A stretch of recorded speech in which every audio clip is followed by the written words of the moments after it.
If you're from a cooler environment or if you're going to compete in a hotter environment, I guess there's two choices. You can go to the place and get used to the heat. You'd be familiar with that when summer, when the first few weeks you struggle a little bit and then you get used to it. The other option to that is to go into a climate chamber where we can actually control the environmental conditions. So we've got a climate chamber here on campus, and so what we can do is we can crank the temperature up and crank the humidity up, and we can replicate conditions that they might be experiencing. And we can do that to get them used to those conditions, but also to adapt them to those conditions as well to make them perform a bit better.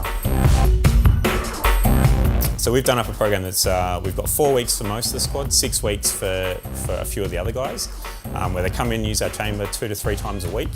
And basically it's a program where we go from what we would consider reasonably hot in the low 30 degrees and 60% humidity, and we'll take them all the way through to 38 degrees and 60% humidity by the time they get to the end of that 6-week period. So just like training, we ramp up the stimulus that we give them, and by the end they will be very, very comfortable exercising in very hot conditions, so they'll be ready to go.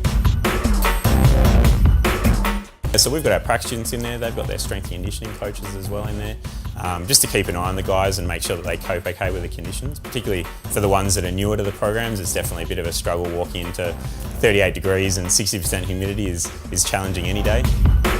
It's really rare to have them work in, even with a national program, never mind with an international program. It's amazing that they get that opportunity, particularly in sports science, where often you really need the opportunities to work with elite sport to get jobs in that industry later on. It's definitely the bit that can kickstart your career, and we find that the passionate students that jump onto those opportunities, they're usually the ones that hang around and work hard to get into that industry. So it's an amazing opportunity to be able to work with a national program and such a successful program as well, like the Kookaburras and the Hockey Blues.